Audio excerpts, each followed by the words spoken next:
Hi and welcome back to the channel. This week's video we're talking about succulents and cacti, specifically my go-to potting mix that I use across all my succulents and cacti.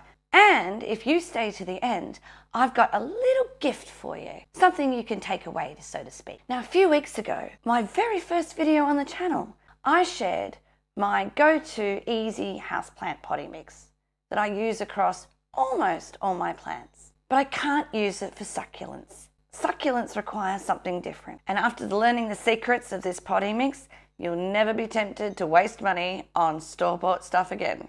So let's get straight into it.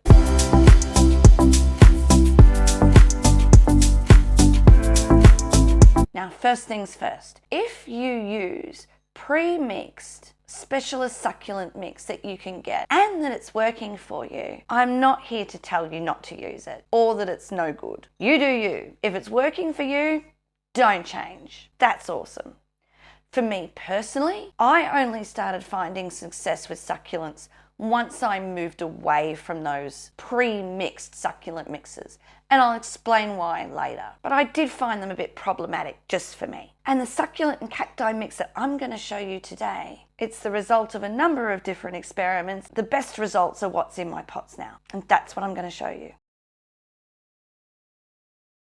And here we have it, 2 ingredients. Essentially, the succulent mix comes as a formula, 50% inorganic media and 50% organic media. How you make up that, with which ingredients you use to make up the organic and inorganic, that's generally up to you. What I use personally is 50% of premium potting soil. Now, this is a stuff designed generally for outdoor plants or potted plants. Pretty peaty. It holds moisture, and it's got a lot of organics in there, composting material if you like. The other ingredient I use is fine grade pumice. And by fine grade, I mean under 2 millimeters. You can buy pumice in different grades. So this is a fine grade pumice. You can see that it's got the consistency of like a coarse sand, but you can also see it's got some slightly larger stones as well, but not too many, and that's perfect. Depending on where you live in the world, pumice might be unavailable or hard to find. Also, it's more expensive than other alternatives that you could use. And in Australia, it's available from specialty horticultural supply shops. But don't go anywhere. I have a second recipe that doesn't involve pumice, which used to be my go-to recipe, that's just as good, but will be a little easier on the wallet. And just while I'm here, I might give you a reminder that if you get value from this video, give us a like. Nice thumbs up would be lovely. Maybe you'd like to subscribe to the channel. We would be honoured. And if you know a plant parent who's either struggling, or if you're a plant parent yourself, you're very welcome to join our community here. So why did I switch to using pumice as my 50% inorganic media, especially when it's more expensive than perfectly good alternatives? Well, a couple of reasons. So pumice is a product of superheated earth. It's actually whipped up volcanic glass.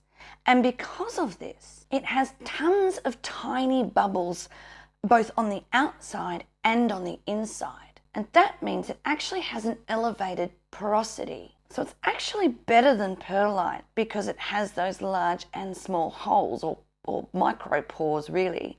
And unlike perlite, it doesn't degrade over time. You can essentially keep using this until it's crushed, and it's not going to do that very easy. Pumice hardly needs to be processed to be able to make its way to you. Unlike perlite, a volcanic matter, but it goes through a number of processing steps before it becomes like, puffed up rice bubbles. And that's much better for the environment, less processing overall. And the other thing it doesn't do is it doesn't compact, much like perlite and vermiculite will do over time. It will tend to sink to the bottom of the pot though, unlike perlite, which will generally come to the top if you flush the pot. This will tend to sink, so just be aware of that. So in my opinion, it's a superior product.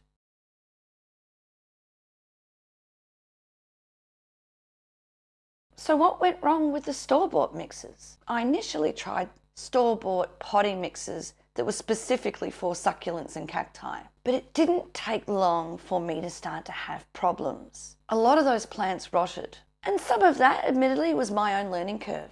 I've no doubt I overwatered here and there. Once I learned to ease back on the watering, there were still some things that weren't right. And what I discovered when trying to investigate was that I couldn't get a straight answer as to what was actually in those potting mixes. It would tend to say organic matter. It didn't tell me what type of organic matter. And the other thing that those store-bought mixes had that I found problematic was wetting agents. Succulents and cacti need to dry out. They need a very fast draining soil.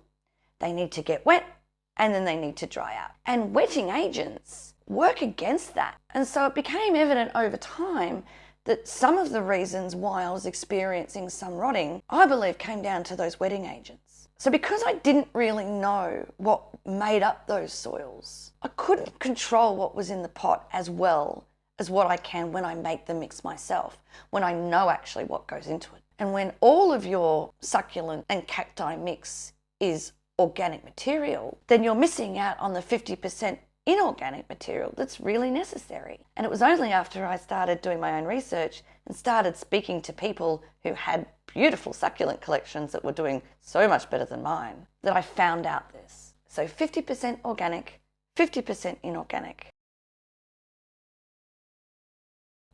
Now, if pumice isn't for you for whatever reason, either it's not available or it's just too expensive, then you can achieve a really good succulent mix with these 3 ingredients. Premium potting mix, we've got plenty of composting material in it. We also have horticultural sand.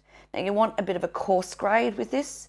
Again, it's sort of similar to the consistency of the pumice, maybe a bit finer. And lastly, we've got some fine grade perlite. Again, these ingredients are generally available from specialty horticultural shops, at least in Australia. And the ratio that you're after still follows our formula. It's 50% inorganic and 50% organic. Half of my mix would be made up of the potting mix itself, and then you want to supplement with half and half. So together that makes 50%, so a quarter of this and a quarter of this. Did I say that right?